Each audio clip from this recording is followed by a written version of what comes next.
నెల్లూరు నగరంలోని జీపీఆర్ గ్రౌండ్లో నిర్వహించిన టైలర్స్ డే వేడుకలను విచ్చేసిన రాష్ట్ర మంత్రి నారాయణకు టైలరింగ్ వర్కర్స్ వెల్ఫేర్ అసోసియేషన్ ప్రతినిధులు మరియు సభ్యులు ఘన స్వాగతం పలికారు.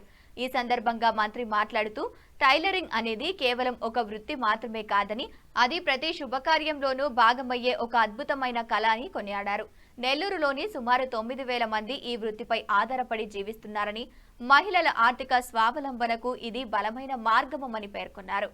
ఆధునిక కాలానికి అనుగుణంగా ఈ రంగం ఫ్యాషన్ డిజైనింగ్ మరియు ఆన్లైన్ మార్కెటింగ్ వైపు అడుగులు వేయాలని, కొత్త యంత్రాలు మరియు మార్కెట్ లింకేజీల కోసం ప్రభుత్వం అండగా ఉంటుందని భరోసా ఇస్తూనే మదురైకి చెందిన సెల్వకుమారు దంపతుల సేవలు ఆదర్శంగా తీసుకోవాలని పిలుపునిచ్చారు.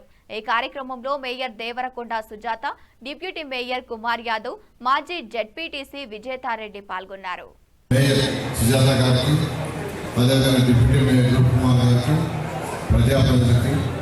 ఇక్కడికి వచ్చేసిన ప్రముఖులకు, మీడియా పర్సన్స్ నమస్కారాలు. ముందుగా టైలర్స్ డే సందర్భంగా ఈ యొక్క అసోసియేషన్లో ఉన్న ప్రతి ఒక్కరికి, ప్రతి టైలర్కి నా యొక్క శుభాకాంక్షలు. చాలా సంతోషం. గతం నుంచి నన్ను ఒకటే అడుగుతున్నారు, ఇప్పుడు కూడా మీరు అడిగారు ఐక్యం అడగడం వల్ల. అది అసోసియేషన్కి ఒక ఆఫీస్ కావాలని, మీలాగానే అనేక, అంటే టైలర్స్ కాదు, అనేక డిఫరెంట్ అసోసియేషన్స్ అవుతున్నారు. దానికి ఏం చేయాలనే విధంగా ఆలోచిస్తున్నాను. అంటే కొన్ని సమస్యలు కూడా వచ్చిండే. అంటే సుప్రీంకోర్టు ఒక డైరెక్షన్ రీసెంట్గా ఇచ్చింది, మీరు ఇష్టం వచ్చినట్టు సలహాలు ఇవ్వడానికి లేదు.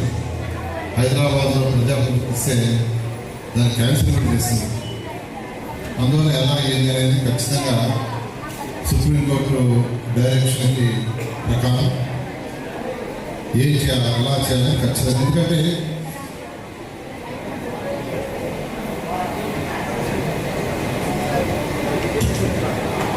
ఇప్పుడు ఒకటి మాత్రం మీకు మాటిస్తున్నాను. ఇప్పుడు నెల్లూరులో కాపు కార్పొరేషన్ ఉంటే 2014-19లో అక్కడ అంటే ప్రభుత్వం డిసైడ్ చేసింది వాళ్ళకి ల్యాండ్ ఇవ్వటం. మన నారాయణ ట్రస్ట్ నుంచి ఒక ₹1 కోటి కూడా వాళ్ళకి ఇచ్చాను నేను, లేదా బిల్డింగ్ కట్టడానికి. దాంతో కట్టాను. మళ్ళీ ఈ ప్రభుత్వం వచ్చిన తర్వాత ఇప్పుడు కూడా ఒక 1 crore వాళ్ళకి ఇచ్చాను.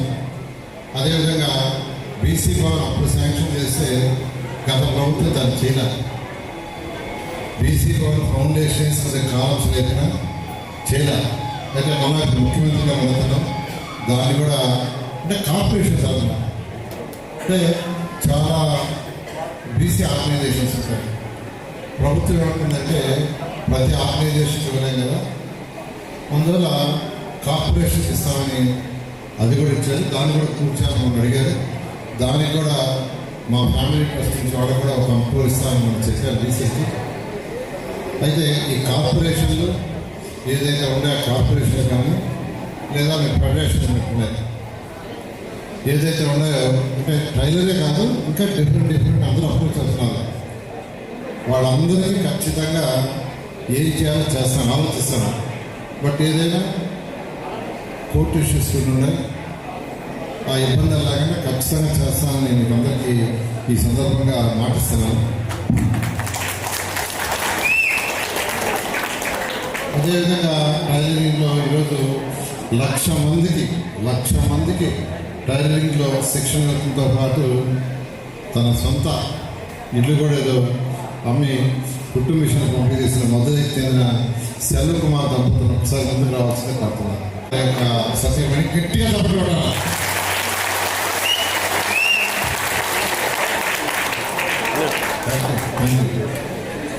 అదేవిధంగా ఒకటే, ఈరోజు ఒకప్పుడు లాగా ఫ్యాషన్, అందరూ దుస్తుల్లో రకరకాల ఫ్యాషన్ డ్రెస్సులు వాడటం, ఎక్కడ కూడా ఆ ఫ్యాషన్ డ్రెస్ చేయటం. ప్రభుత్వం తరఫున కూడా ఈ మధ్య చాలా శిక్షణ కార్యక్రమాలు పెట్టారు టైలరింగ్. వాళ్ళకి మిషన్లు కూడా ఇవ్వాల్సింది, ఇంకా ఇవ్వలేదు. అవి కూడా త్వరలో ఇవ్వడం జరుగుతుంది. ఇప్పుడే నేను ఆ యొక్క సర్వేపల్లి పెన్నాలు